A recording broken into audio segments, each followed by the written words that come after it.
तीन पक्षांच्या जागा वाटपाचा हा विषय होता। सतत तुमचा दबाव आम्हाला तर दोन्ही बाजूंना प्रेशर होतं की एका बाजूला तिकडून प्रेशर का आम्हाला ही जागा पाहिजे बा। राज्य म्हणून हे सगळं नियोजन 48 जागांचं करत होतो।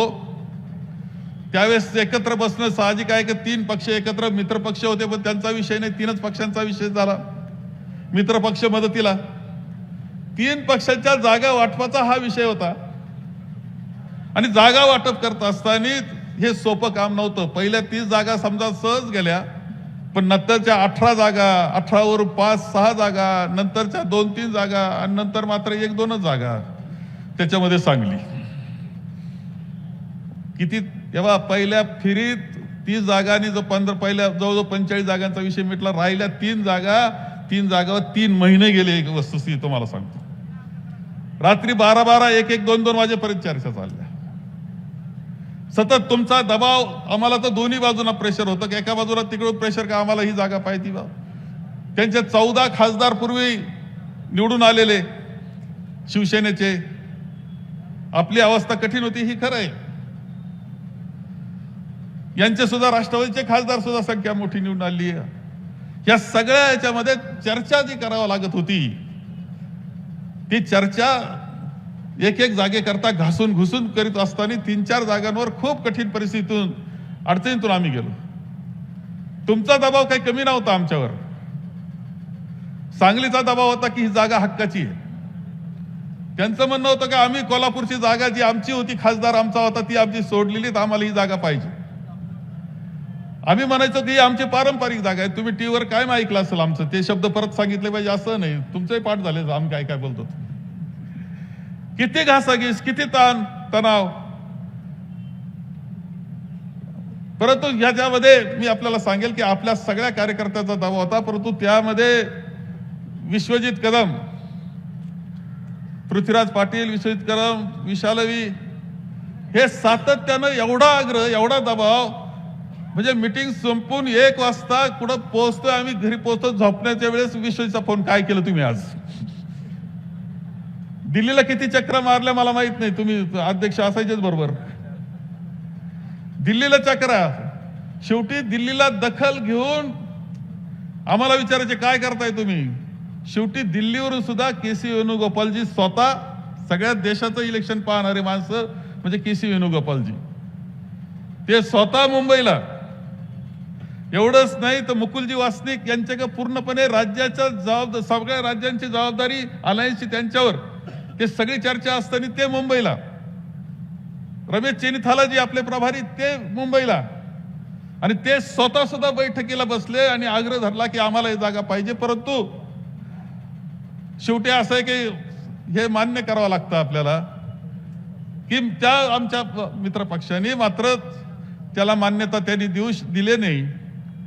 एक वेळ अशी आली होती की शेवटी करायचं काय हा प्रश्न, इंडिया अलायन्सचं करायचं काय, इथपर्यंत आघाडीचं करायचं काय हा प्रश्न, आणि अशा अवघड याच्यामध्ये आपण इथपर्यंतच खरं सांगतो का विशाल पाटील असतील किंवा हे तुमची परंपरा काँग्रेस, हे मला सांगलीच्या बाबतीत वेगळं सांगण्याची आवश्यकता नाही।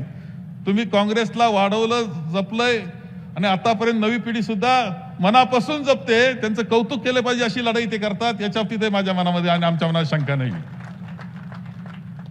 एवढा म्हणजे त्यांनी इतका तणाव आणि सतत आग्रह हा ह्या सगळ्या मंडळीने ठेवला, विश्वजितच्या नेतृत्वाखाली ठेवला। ते म्हणायचे अरे आम्ही सगळेजण आता एकत्र आलोय, वाद नाही आमच्यामध्ये, गटतट नाही, आम्ही एकत्र आलो तर आम्ही सगळीकडे जिंकू, हे आम्हाला खात्री आहे, फक्त यावेळेस आम्हाला संधी द्या, हे म्हणणारे विश्वजित आणि ही सगळी मंडळी। आणि आम्हाला काही खोटं वाटत असं समजणं काही कारण नाही, आम्ही पूर्णपणे सगळेजण तुमच्या बरोबरच होतो। एवढंच नाही तर विशाल पाटलांना नंतर काय पाहिजे ते घ्या, इथपर्यंत कोणता कोठा, शिवसेनेच्या कोठातून नको, चला आपला कोठा, इथपर्यंत सगळ्या प्रकारचा आग्रह हा आम्ही केला। ही वस्तुस्थिती आहे। आता आपण एका महत्वाच्या प्रश्नावर आपल्याला चर्चा एवढीच करायची आहे की ज्यावेळेस ही सगळी परिस्थिती आहे, सगळी मेहनत झालेली आहे, परंतु आपला निर्णय हा सुद्धा तितकाच महत्वाचा, ऐतिहासिक असतो, हे लक्षात ठेवलं पाहिजे। त्याची नोंद असते, कशा पद्धतीनं तुम्ही त्या कालखंडामध्ये काम केलं, कशा पद्धतीनं वागले, हे ठरवणारा अशा प्रकारचा निर्णय असतो, इतिहासात त्याची नोंद होत असते. आपण आघाडी म्हणून, इंडिया अलायन्स म्हणून आहेत, अनेक ठिकाणी अडचणी झालेल्या आहेत. तुम्हाला सांगतो, इथं नाहीये, अनेक राज्यांमध्ये काँग्रेसला अशा अडचणीला सामोरं जावं लागलं. शेवटी त्यांना इंडिया अलायन्स हे सगळ्यांना बरोबर घेऊन जायचं होतं. थोडंफार अडचण आली तरी हरकत नाही, आपल्याला कमीपणा आला तर हरकत नाही, परंतु आपल्याला सगळ्यांना बरोबरच न्यायचं या हेतून संपूर्ण देशामध्ये सुद्धा खूप ठिकाणी आपण बरोबर लोकांना घेतलेलं आहे. आणि तशी परिस्थिती इथे आलेली आहे. आजही दिल्लीची भावना, आजही राज्यातल्या आमच्या सगळ्यांची भावना ही तुमच्या वेदना, दुःख माहिती असणारे आहेत. ही वस्तुस्थिती तुम्हाला या निमित्तानं सांगतोय, पूर्णपणे माहिती आहे सगळ्यांना. पूर्णपणे दिल्ली स्वतः सुनेजींना माहिती आहे, राहुलजींना माहिती आहे, प्रियंकाजींना माहिती आहे, खरगे साहेबांना माहिती आहे, सगळ्यांना माहिती आहे की सांगली. तुम्ही त्यांना विचारलं का देशामध्ये सगळ्यात जास्त तणाव, तुम्हाला ताण तणाव कोणत्या यानं दिला, ते सांगतील सांगलीनं दिला. ही भावना आहे, खरं सांगतो ही भावना आहे.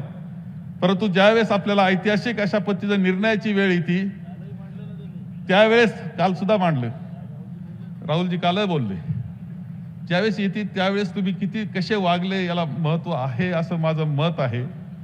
आघाडी म्हणून आता उरलेल्या 43 जागांच्या निवडणुका चालू आहेत. सगळे पक्ष फिरतायत. आपणही शिवसेनेच्या उमेदवारांकरता जात असतो, ते आपल्या निर्णय उमेदवारांकरता येतात. पवार साहेब तर आता सगळीकडे फिरतायत आणि ताकद देण्याचं काम करतायत.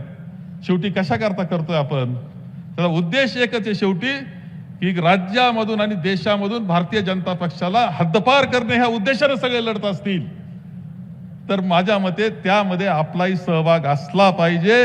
आणि त्याकरता आघाडी म्हणून आपण सगळ्यांनी साथ द्यावी एवढीच विनंती करतो आणि माझे 2 शब्द संपवतो.